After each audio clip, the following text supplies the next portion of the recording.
आंबुल आगु खरादिन आसला माने सबू ओडिया घर मानक आंबुल निहाती भाव में बना जाए। एबे तो मार्केट रे मिलूँ एत कई बनाऊना मार्केट रू किणिकी नहीं आसुँच किंतु मार्केट रू जो आम आंबुल किणुचे से बेसी दिन रहुनी खराब हो जाऊँगी पोक लगी जाऊँगी कारण से आंबुल को ठीक प्रोसेस रे बना जाए न था।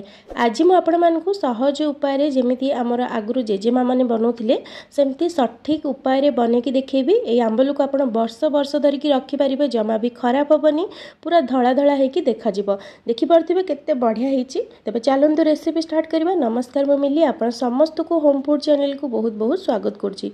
तो आज आंबुल बनवाई ये मुझे 2 केजी कंचा आंब नहीं। प्रथमे कौन करवा गोटा आंब को पानी रे धोईदबा तापर या कपड़े पोछीदबा। आप चाहिए किसी समय फैन तले भी देखईदेवे जहाद्वारा सुखीज आंबरे जहाँ पानी अंश लगी। तो ये देखो मुझे गोटे कपड़ा उपर बिछे दूसरी और हल्का हल्का को पोछिकी 10-15 मिनिट फैन तले रखीदे।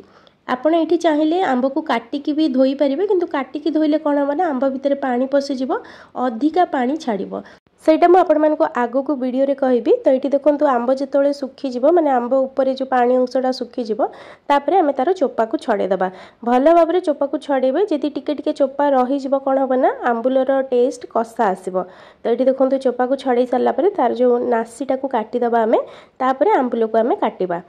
आपन जो साइज रो करबा को चाहथिबे से हिसाब रे काटिबे।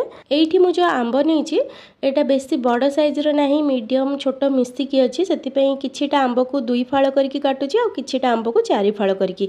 जदि आपन बेसी बड़ साइज रो आंब नोथिबे से हिसाब रे देखिकी काटिबे। जेहेतु एबे गच्छरे आंब गुडी को पाची आसलानी तो एबे जो कंचा आंब सबुथरे टाकुआ हे जैथिबो तो देखिकी आपन केयरफुली काटिबे। टाकुआ हेतिबा आंब रे ही आंबुल गुडी को भलो हेइथाय।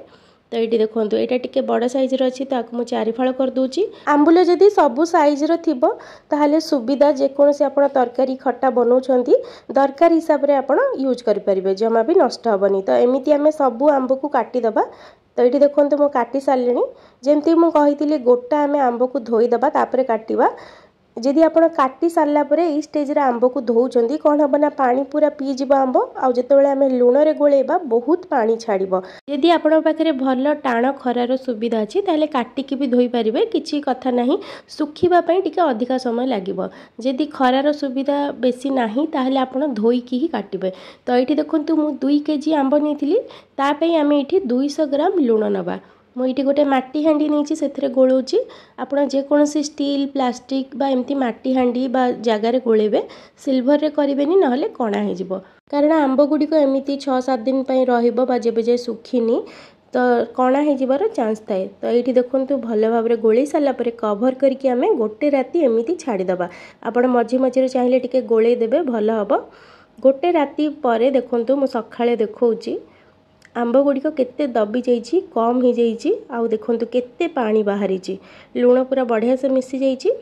तो एबे कौन करबा आमे गोटे गोटे करके गोटे प्लेट हो बा कुला हो बा जेकोसी प्लास्टिक जगार आपण सुखेबे।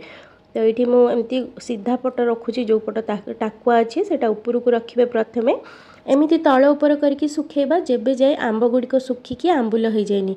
तो ये देखो पूरा बढ़िया भाव में सजेदेली। तो ये हांडी रे देखो लुण पानी बंची आपको आम फोपाड़बानी साइड करके रखा। एबे आंब गुड़िक मु गोटे दिन खरा देखे सारापर देखूँ तार कलर टिके चेंज हो जाइए आंब गुड़िक पूरा नरम हो जाइए। तो एबे कौन करबा ये सबू आंब को से लुण पानी रे पकेदबा।